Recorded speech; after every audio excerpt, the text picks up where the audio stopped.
maybe I'm doomed to live my life alone. That's my my conclusion is I think I'm doomed to impressions of people then. 'Cause I must not be a strong male. I used to have strong forearms, sharp elbows, all that stuff. Not so much anymore. I've got nice soft hands. American rights. Hey, there you go. See you, Eddie. Great to see you. Have a great day. Yeah, have a nice day. Happy day. Happy day. Well wishes to everyone. I hope all of you the best for the day. And yeah, no matter how upset I maybe got earlier in the stream, none of that changes. I wish the best of all of you. Yeah, shout out to you and thanks.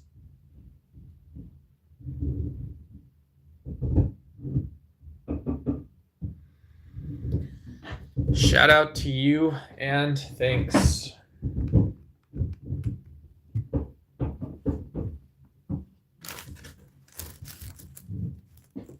Whoops.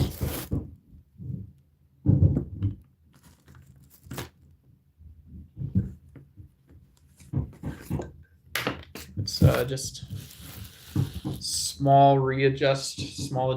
Hey, David.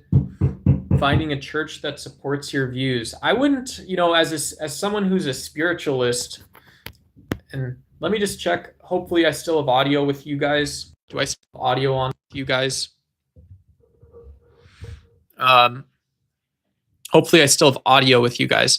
I wouldn't go to, as a spiritualist. I'd be excited to wonder why churches support my political views. Maybe that's a reflection of me, but I think having that environment and community environment would be good, but I also think I can find some of it online. So I wouldn't necessarily be super. I would be a little bit opposed to it, not totally, but a little bit.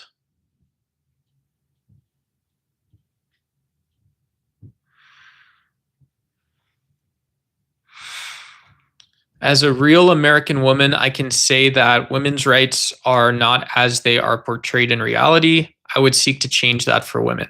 Yeah, that would be a good thing to do at a church. Yeah, talk about the role, social roles and social identities that we hand out, things that we assume, try to check our own biases and assumptions.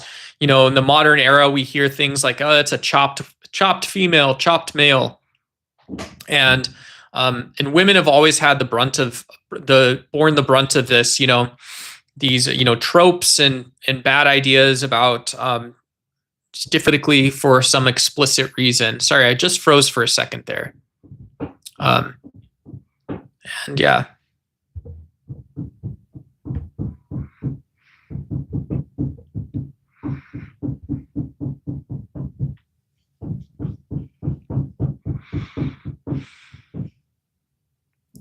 I think I'm probably, who knows how much of my identity I have and how much I can lose as thinking about myself as a male in a society. I identify as a white dude, right? I'm look in the mirror and it looks like it, quite a bit.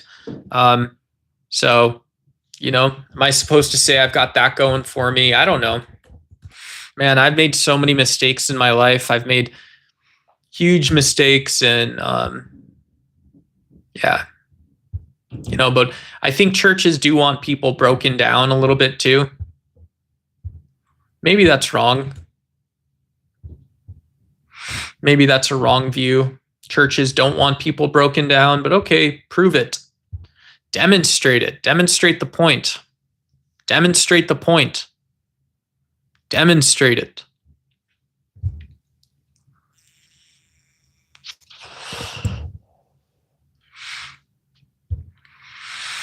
Yeah, everybody's an honorary veteran of society, of our fragile, strong, and broken society. Everybody's a veteran of, a system that didn't care about you until it had to.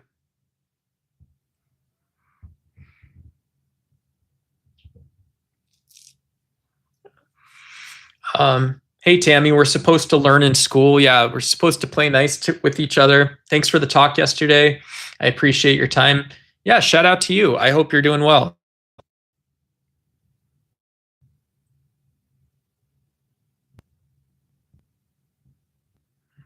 Oops, I got flip messages back on here. Yeah, shout out. Shout out. I'm going to go see if there's any coffee left. I'll be back in just a second.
We back, everyone. We're back. I unfortunately have no coffee on, so I put a new pot of coffee on the pot, and I'm excited. Yeah, I'm very excited.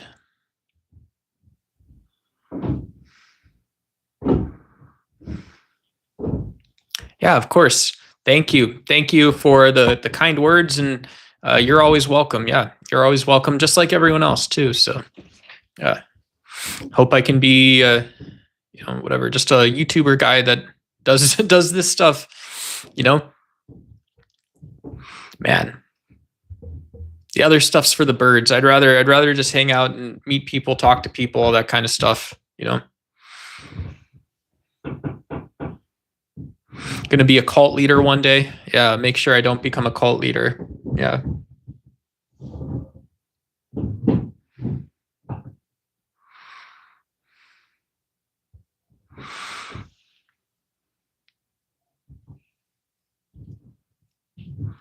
Yeah. Trump has crab hands, maybe. Yeah. Cool.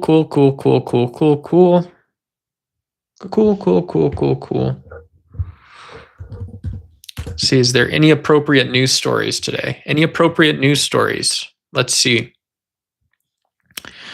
Rand Paul threatens to hold Fauci in contempt after he declines to answer questions. So I don't know if invoking your Fifth Amendment right to not self-incriminate is, I don't know if that one is, I don't know if that is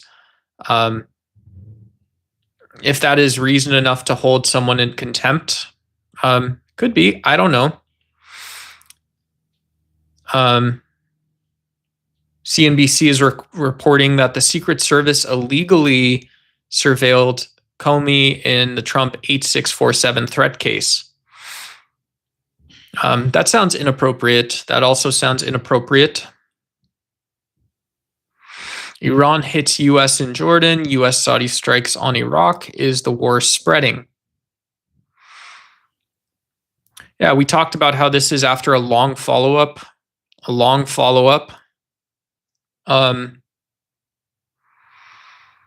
President Trump hits the lowest approval rating since January 6 aftermath. Wow, so the president has become increasingly unpopular. Wow. Erich Fromm argued that fascism is rooted in human nature. Hey, thanks, Ronnie. Great to see you. I bet you have a great personality as well. Shout out to you. Ex-Trump health official shocked by Fauci's unabashed narcissism. Cool. So who's Anthony Fauci? Yeah. I would say unabashed narcissism sounds like a serious, it sounds like it's reaching for the throat. So another story. McConnell should call in for TV interview or go on camera. Kentucky governor says. So McConnell's been out of the spotlight for a while. People are wondering if he's alive and of right mind. So, yeah. But yeah, let's see. What is Erich Fromm talking about? Fascism is rooted in human nature because people fear freedom. That's the opposite, I think. But and seek security and strong leaders. Do you agree with this view? Why or why not? No, I think a lot of people that have lost sight of freedom seek and wish for own and hope only for freedom. People that don't feel like they have freedom in their own lives hope for freedom. Yeah.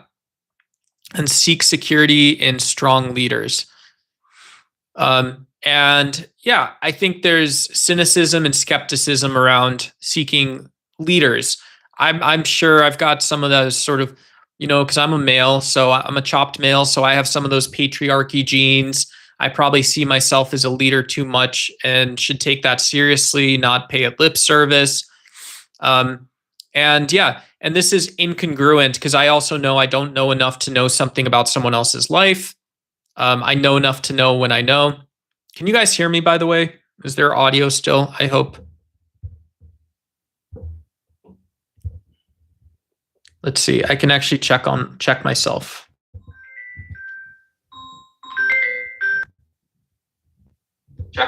Check myself. Cool. Yeah. All coming in. Sorry about that.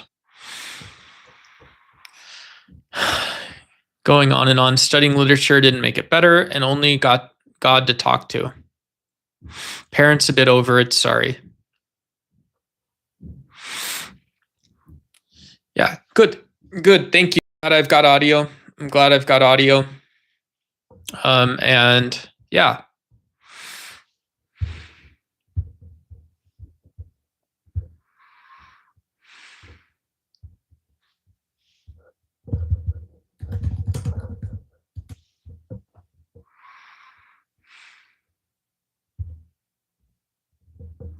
Let's see. Let's look up positive.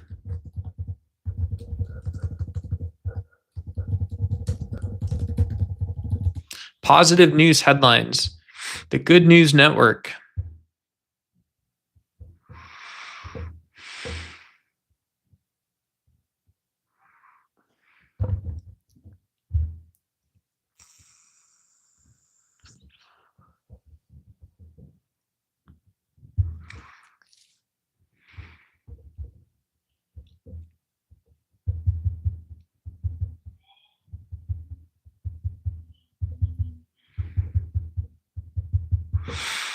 Hey, what's going on, Aaron?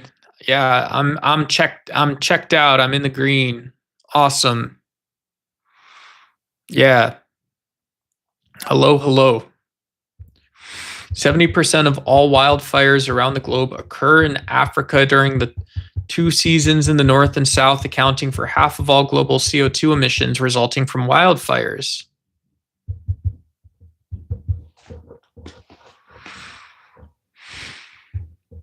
It's a big continent. Hey, what's going on, Aaron Yeager? Great to see you. Hello. Oh, there we go.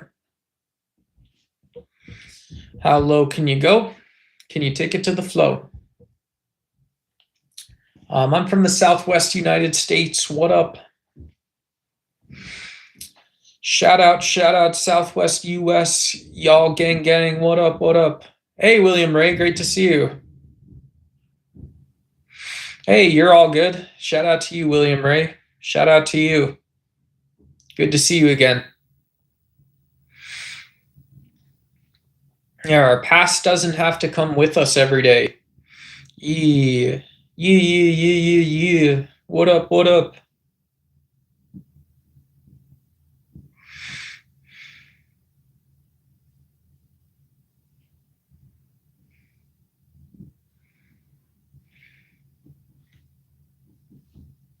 Yeah, I'm from the Southwest United States. Yep.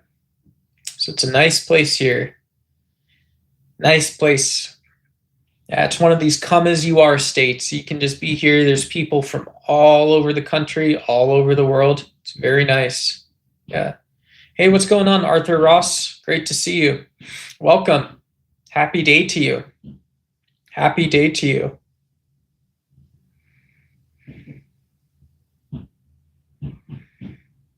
Hopefully everybody's having a great day. Good day, great day, all that kind of stuff.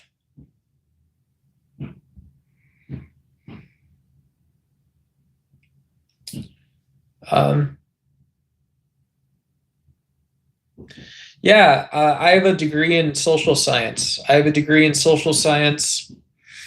So a little qualitative stuff, a little quantitative stuff. Very lucky, very blessed.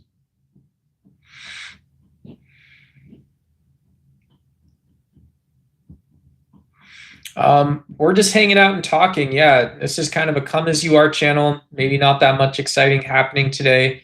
Not the cool kids table. Maybe it is. I don't know. One day we're not that cool, but yeah, you guys can say what's up in chat and yeah.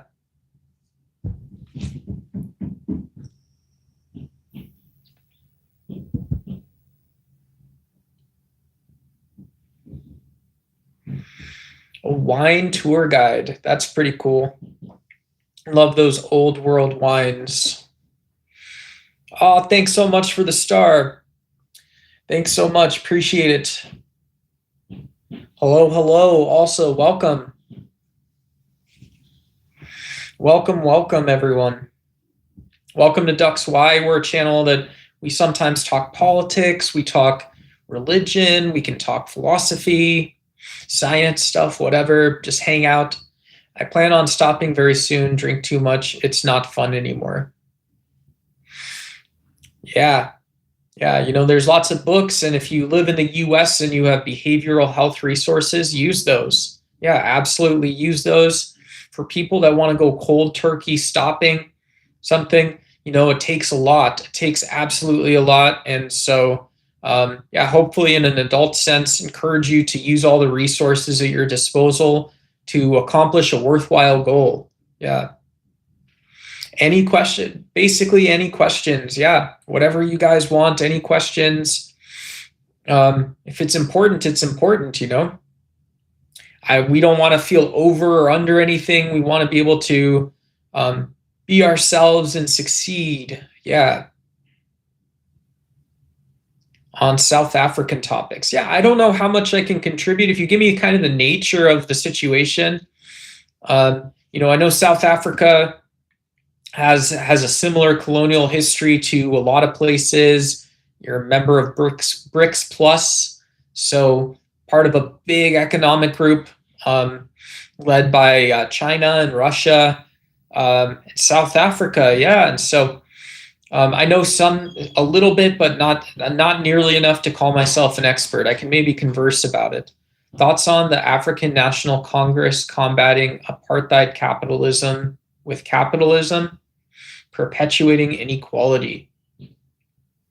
Yeah, just one of the lessons from the Americas is that there's been one lesson from the Americas is while there's been a lot of disagreements, lots of disagreements about the role of capitalism in society. One of the things that has worked is including indigenous issues through commissions and special justice panels and things like this.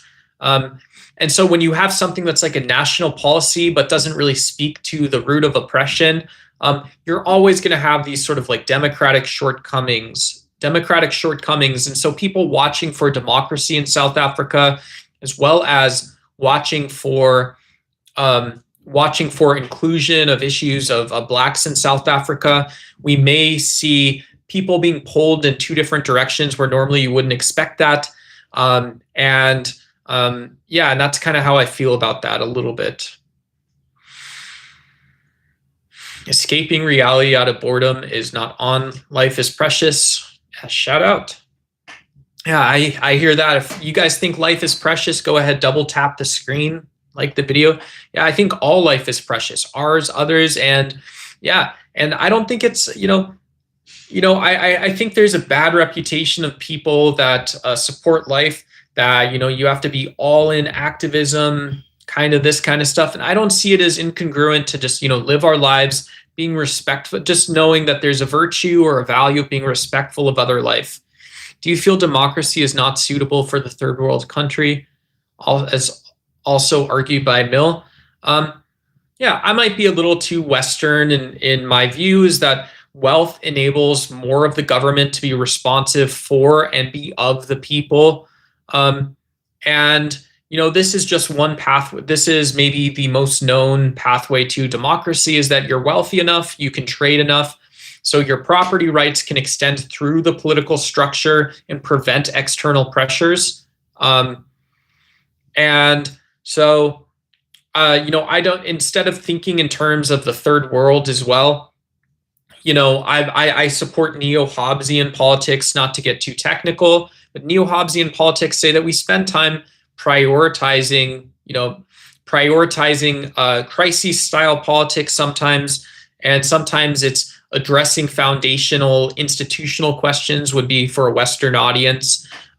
So yeah, and you say it's the opposite. No, it ain't. It ain't the opposite. That's just what it is. And so, we strive to build the societies and governments people would build if they didn't have pressures. There's somewhat of a free market for immigrant restaurants, though. International. Yeah. It's a great sign of cosmopolitanism, great sign of cosmopolitan identity. It's been cities I've been to, including Chicago, Vancouver, San Francisco, lots of places, here in Phoenix as well. When you have cities where there's a high level of immigrant populations, you just seem to bump into good food anywhere you go. And yeah, so that cosmopolitan identity, I don't think it's because of restaurants that it's valid. I just think it's very valid because it's kind of cool, right? It's kind of cool that we can live peacefully next to other humans. And that's it. It's just apartheid all over again.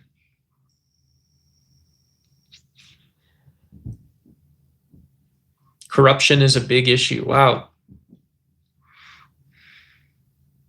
Yeah. Corruption definitely breaks trust. Yeah. I don't have anything to say. I don't think natural born American citizens are allowed restaurants, etc., for longer than a year.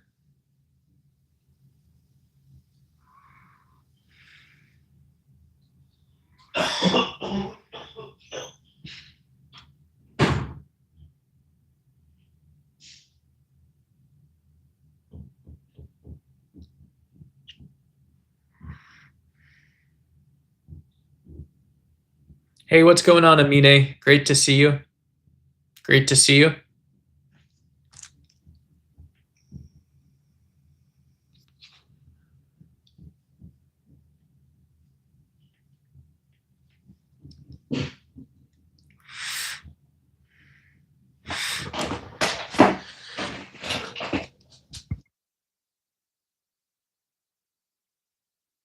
Give me just 1 second.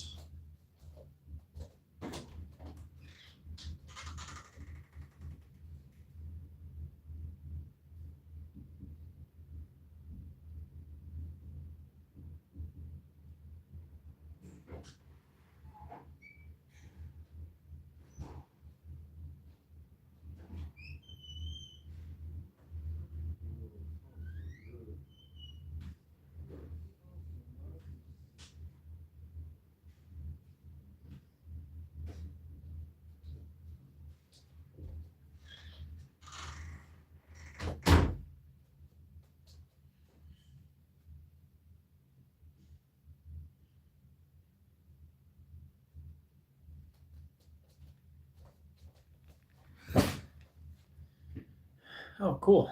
Welcome.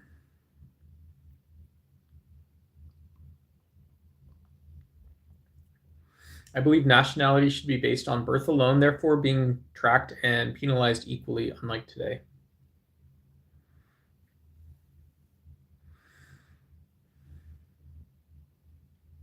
Um, yeah, we didn't used to have citizenship tests in the United States. The majority of our history, there were no citizen tests.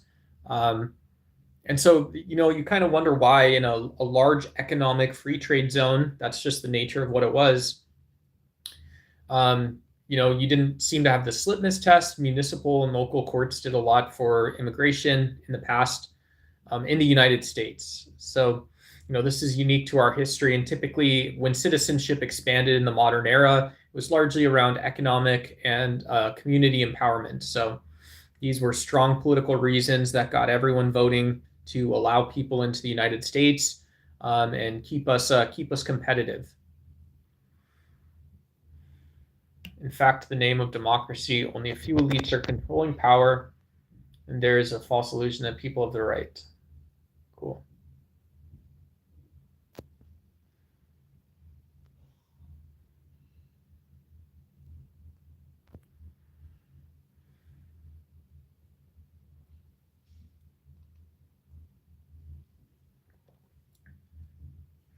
Killing the real culture.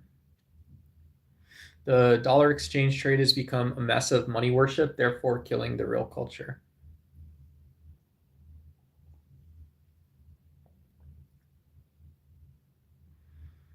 Okay.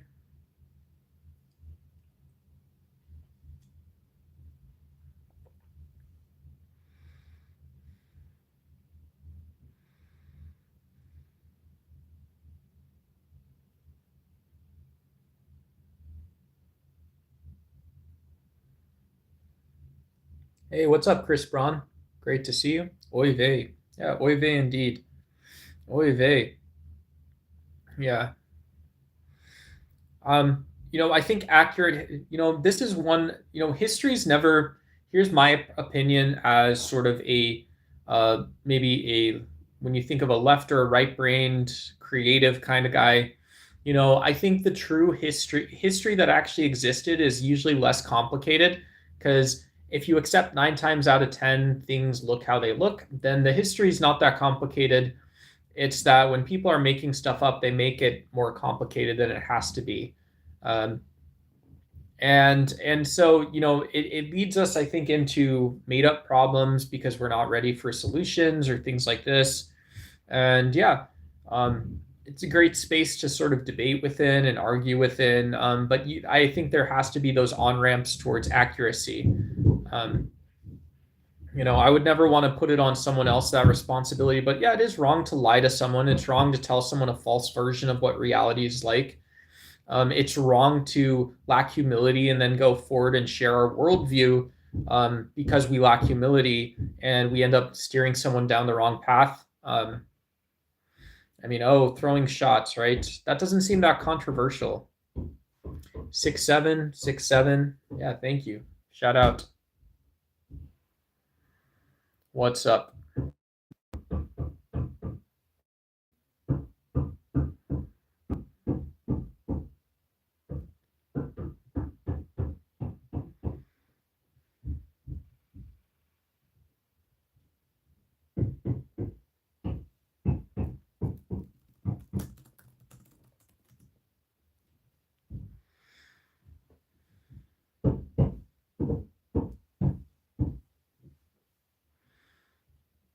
No, no, no, no, no.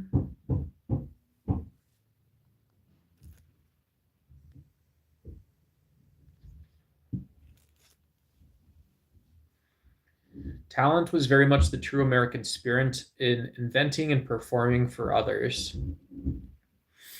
Yeah, entertainment came along in the like an early service economy. I think came along quickly in America. Culture was always about music and things like this too. It's kind of cool.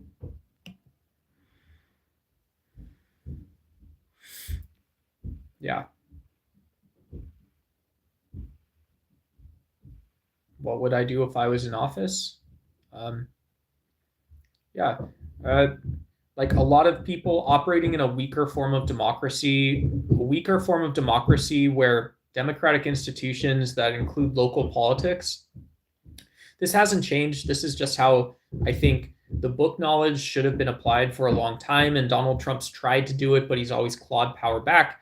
Is yeah, leave it to the states to settle some of their economic issues, focus on economic and civil design, like civil engineering, ensuring that we have modern infrastructure, right?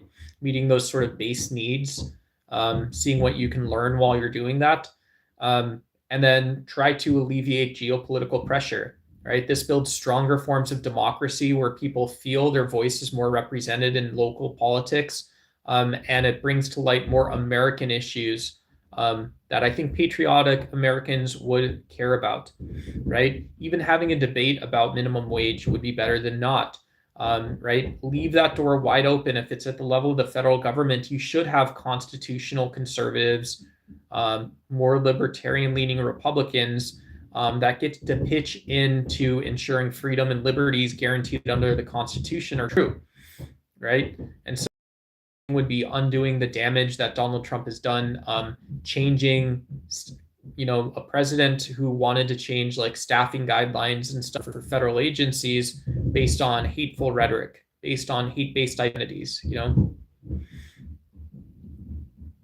So that would be the optimal path forward. And I would love to have the chance for people to address and redress beliefs we hold together about the future and the past.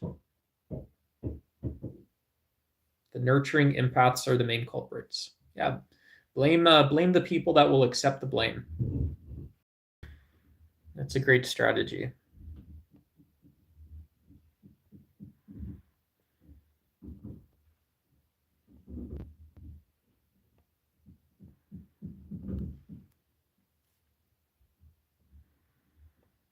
Hey, Glenn Sharp. I come from a family where no one talks about race. It's an obsession with white.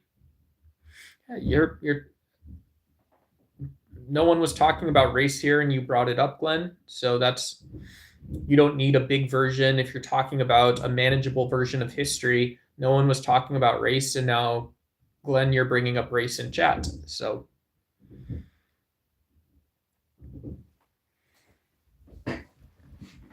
I believe a true matriarchy would completely alter the path of humanity. Yeah, I'm waiting for our matriarchal overlords. Yeah. Cookie dough's good. Yeah. There's this vegan company called Sweet Loren's. Sweet Loren's cookies are very good.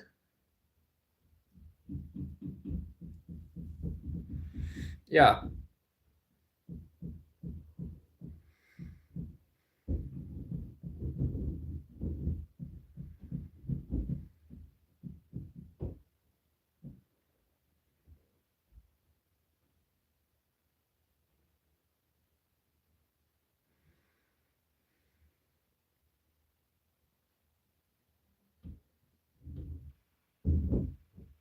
What?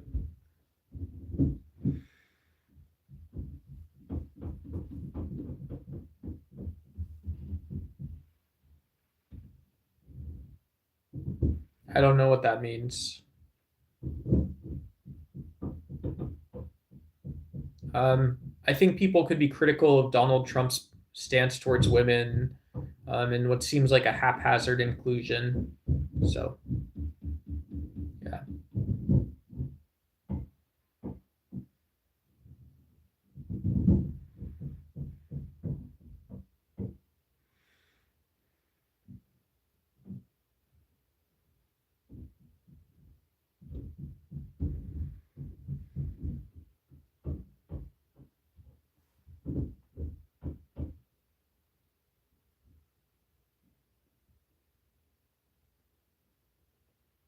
Since the conception of humanity, we have lived side by side with animal species. It is scary how close some are to extinction.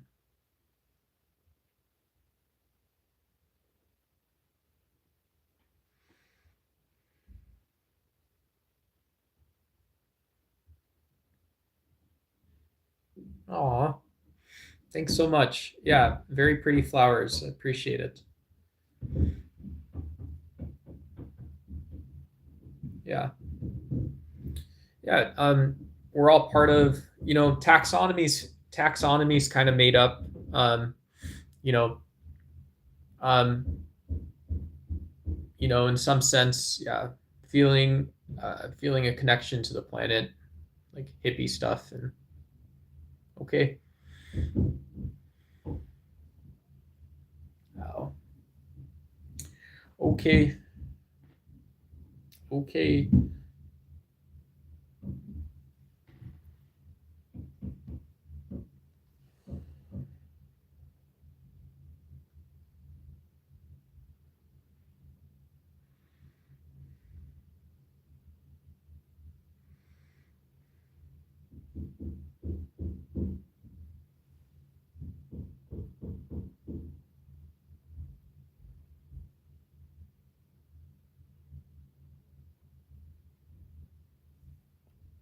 Oops.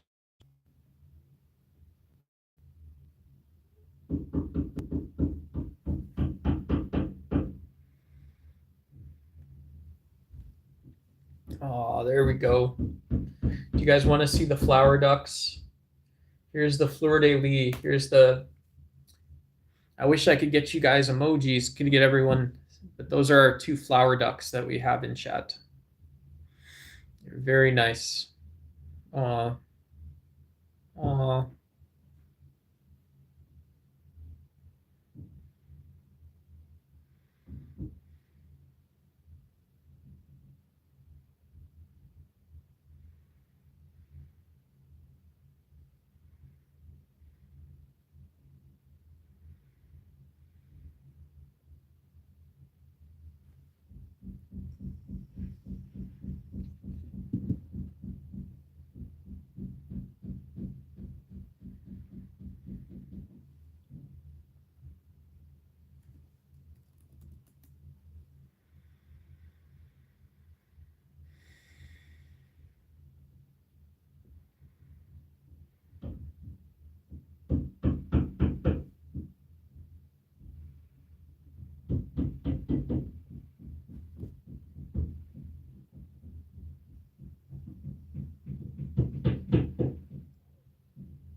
Hey, Grant.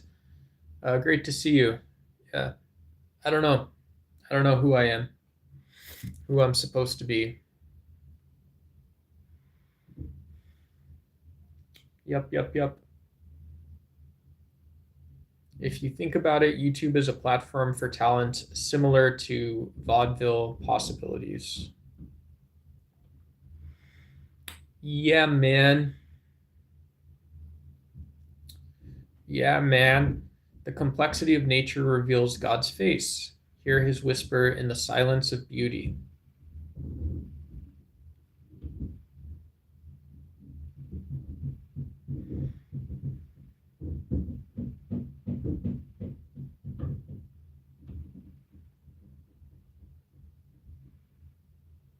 Yeah, that's interesting. Spiritually, does that place us alongside the path that we are physical beings alongside being spiritual beings, sort of avoiding some of the right without losing godliness, it puts us next to nature. Without losing godliness, it puts us next to nature. But yeah, what is godliness, right? We can't say a being greater than us what that would be like, but we can be in nature a little bit. What is it like to be in nature? Can I say what it's like to be in nature? You know, the first person to have some fermented berries, right? What did that signal to them? Wow, I was expecting some sugars and then I got some alcohol in with it. Wow. Whoa. What a wild one. That's crazy. That's wild. That's wild, right? But that's not how it works, right? They want you buying big old bottles of rum and whiskey and stuff like that. Yeah. Oh man, that's tragic. Yeah. I've seen more live musicians lately. I believe I instinctively know the godlike characters we should seek. Cool. Cheap grain vodka. Good job. Pretty high. Yes. Pretty high. Yes. Wow. Wow. You know? Hey, we ain't that rich, right? When we find fermented berries, we don't turn down a gift. We don't turn down a good gift, but we ain't that rich. Cheap grain vodka. Cheap grain vodka. I don't know if I've ever tried wine berries, but that shit is labor intensive. All right. Whoa. Wow.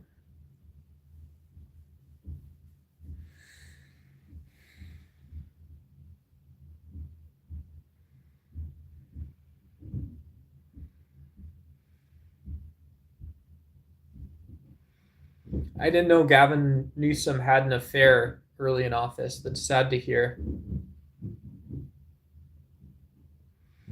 Sad to hear.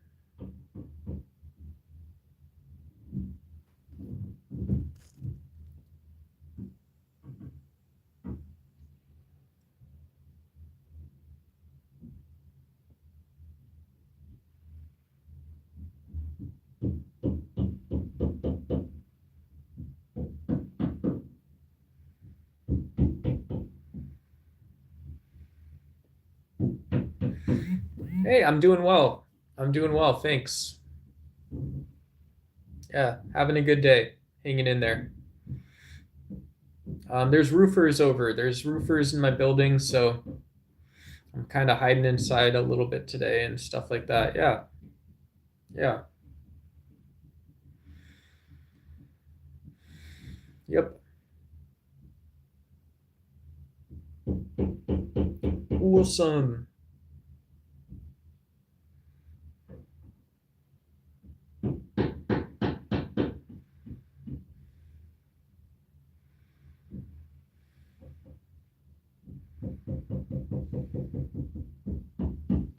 Yeah, we did a little politics news. We gave a brief update on the Iran war, some maybe not so wild circumstances, but a little craziness going on. I think some people would say craziness.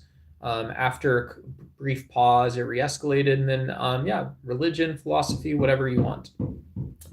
While you're here, whatever you want. I'm just sitting here, and you know, yeah, you know, this guy, he ain't got it. Ugh.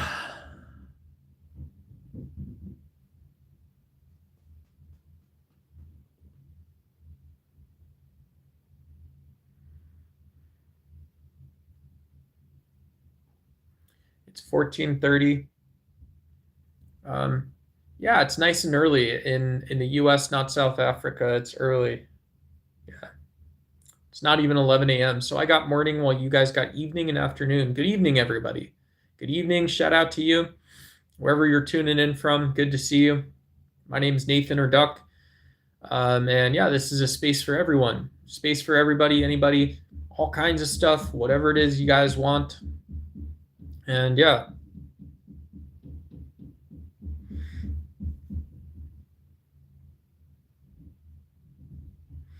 Yeah. Yeah, I'm gonna flip out, freak out. Yes. Flip, freak out.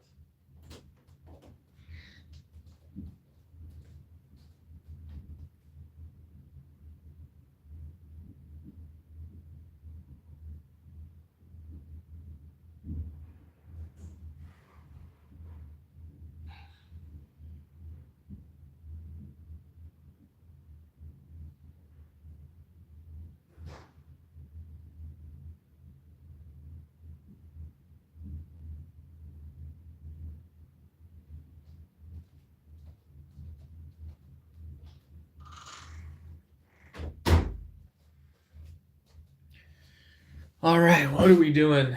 What are we doing here?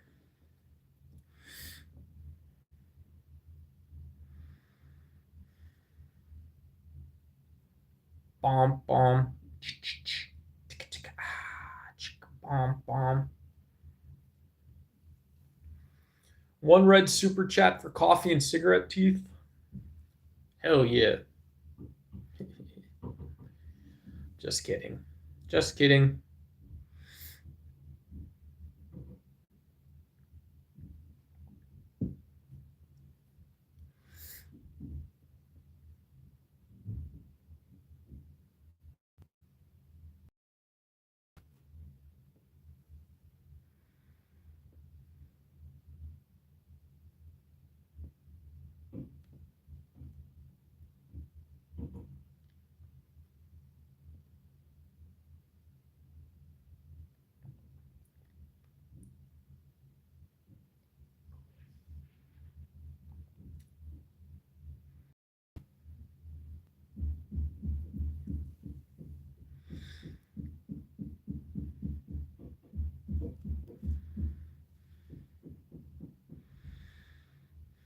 Hey, what's going on, Ben?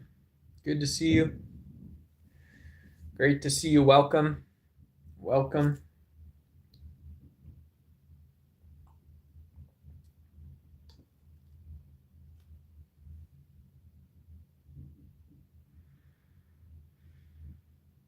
Yeah. Man, we're so all supposed to bounce from one form of addiction to the next. Wild stuff. Yeah. One form to the next, one addiction to the next one crazy wild story to the next one. There you go. Yeah.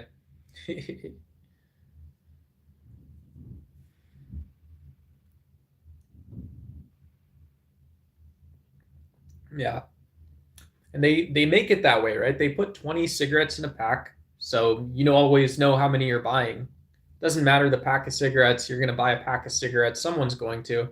You're going to have 20 cigarettes, 20 cigarettes in one pack. Wow. So dangerous, right? So dangerous to who knows where. Um, whatever you want, politics, philosophy. Someone was bringing up stoicism earlier. I don't know what stoicism gets you if you're a stoic, but it always seems the masculine type stoics have some version of history and philosophy and life that I've never experienced. Yeah, I just haven't lived enough life to it or whatever it is, but I'm not quite there yet. Um, so I don't mind Epictetus. Epictetus, his writing is one of those surprising writings where you're like, wow, this is pretty good. This classical philosophy is not bad. Epicurus is the same way. Um, and yeah, but I'm not that nihilistic about it. I don't have as much nihilism as some people do in terms of if you tell me you're a stoic, but then or you're an objectivist, you like Ayn Rand, and you have some. It seems my judgment would be you have some, but not all the pieces of the puzzle right. I would be like, I'm a little skeptical. Hey Gurjeep, welcome to the channel. You're like a well-adjusted Dan Blazarian. Cool. I don't. Thanks. I'd like to just be myself, but I appreciate it. Yeah. I've got this unique genetic code where I have facial hair, and so do some other people. Well, the beard is pretty solid. Yeah, yeah. The people who gets everything. Yeah, hey, we got everything. We gets everything too. Yeah, yeah. Thank you, thank you, thank you, Vibe World. Appreciate it. Yeah, go beard people. Go beard people. I'll trim it up soon. I know it's time to trim it up when I'm playing with my hair and it's this long. When I'm playing with it and it's this long, you know.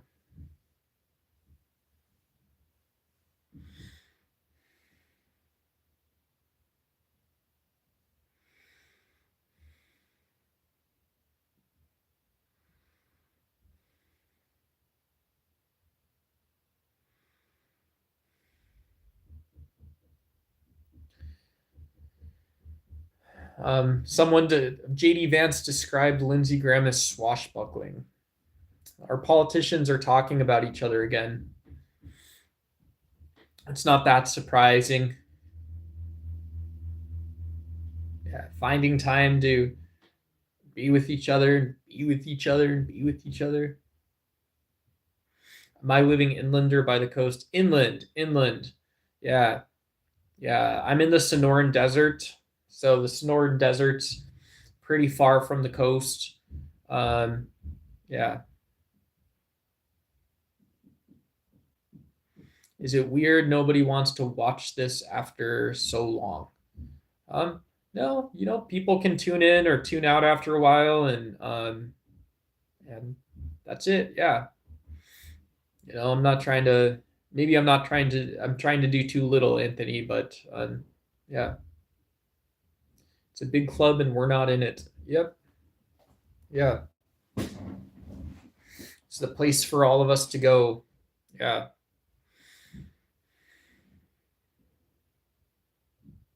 Yep. Damn, still no job. Are you even looking? Yeah, y'all got any of them jobs? Yeah.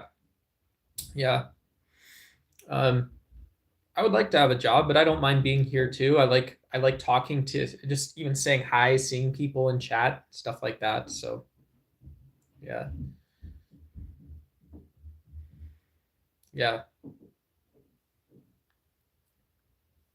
If you guys have any tips for, if not all of you, but if anybody has tips, if you have tips for me getting my old jobs back, I'd like that. Yeah. I messed up bad, man. You don't want any part of my story. I'm telling you.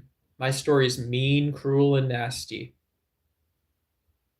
I think it's fair. I think that's fairness if you ask about someone to listen to their answer.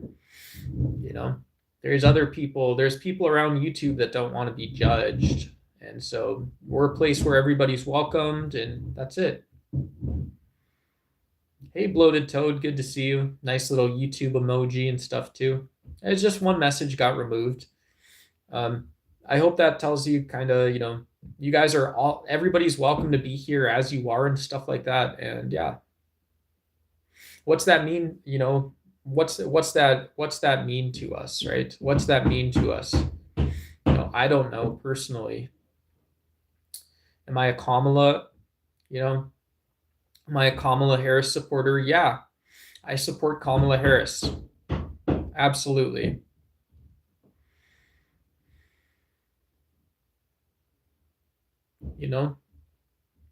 I oppose Donald Trump having a stick out for these wars and these conflicts. I oppose Donald Trump having a stick out telling people they're superior for no given reason, that you can be superior and remain superior just by being some way.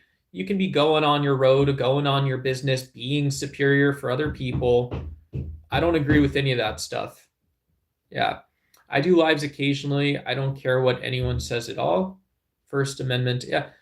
You're not the government, and so you can or you don't have to. Other streamers don't have to follow the First Amendment. And yeah, people know their audience pretty well on YouTube. So hey, what up, Chopped? One good thing about Kamala Harris: grounded policies, grounded economic policies. Well, he's president and I'm unemployable. Yeah. Man, you're right. I wish I could pull some of that down and, work on myself in a better way. I don't know what that would be though, right? I think there's a lot of people on YouTube who either don't have stable employment or have tried, either way, right? I'm very lucky. I have a monetized YouTube channel, so I'm very lucky in a lot of ways, and you're reminding me of that. And yeah, as flawed and imperfect, and boy, the mistakes I've made in the past. I can't even tell you all the mistakes I've made in the past. I wish I could, when you say Donald Trump's president and I'm unemployable, I don't understand that divide either. I don't see how those two, because I'm here talking about him. And yeah, because he's the president. Lots of people speak about the office of the presidency. the policies that impact us, impact all of us, some of us, or, I don't know. Hey, good on you, right? Congratulations on your success. If you want to send me a super chat or something like that, or you're here with me, either one of those is acceptable and I won't push on you for it. That's what I like, Trump is slow walking us into World War III.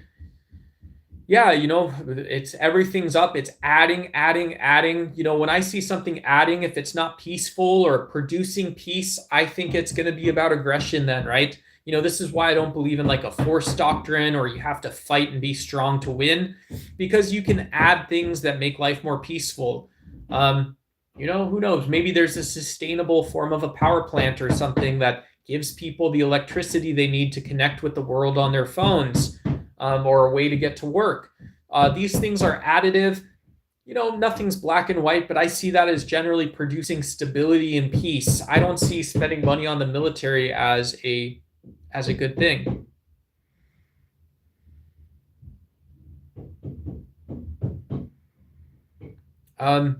Yeah.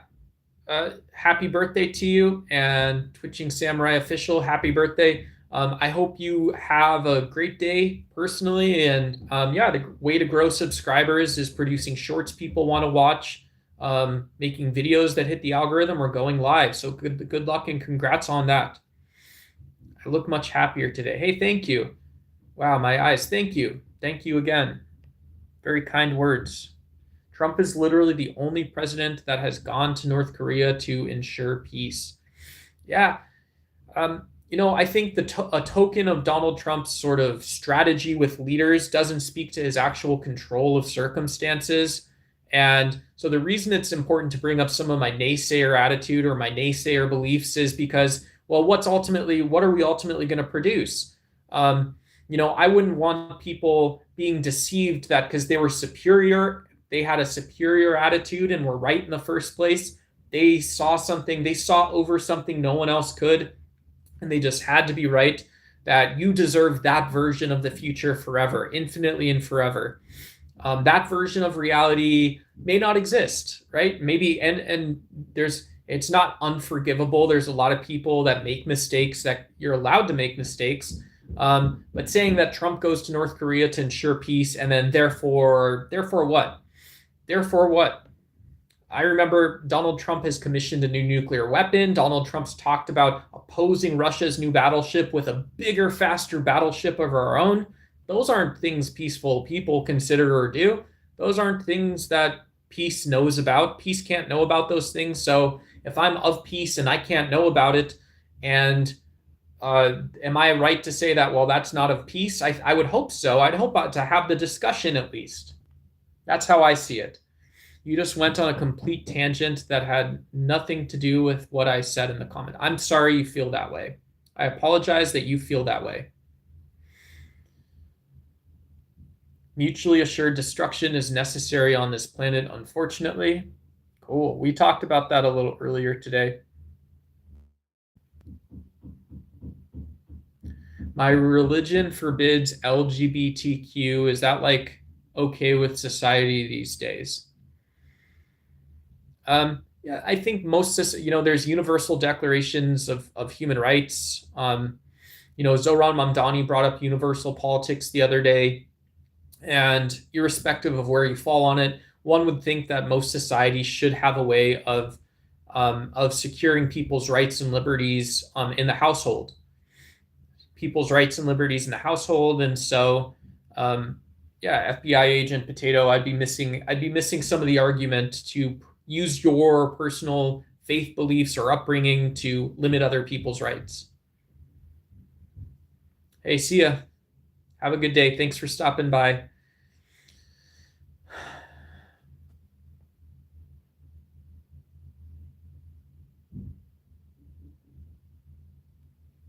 Yeah, a perspective or something like this. I just accidentally switched off. Hey, that's okay, Brad. Yeah. Cheers.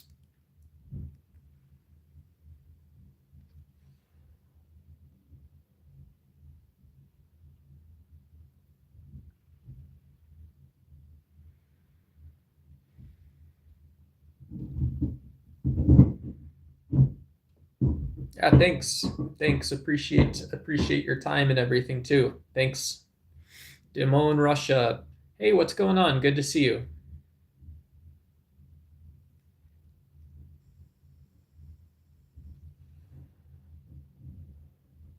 Yeah, shout out. Appreciate it. Happy birthday, everybody.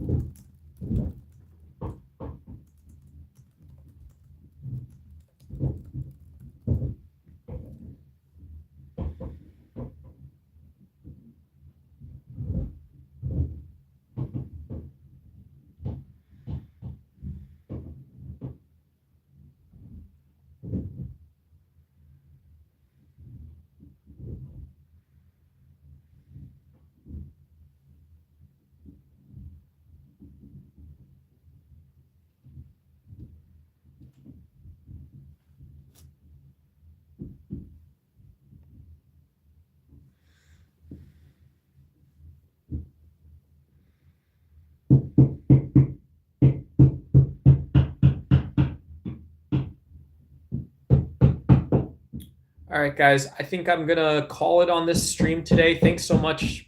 Huge 39 likes. Appreciate it. Maybe be on later tonight. I'll talk to you guys later. Have a good night. Take care.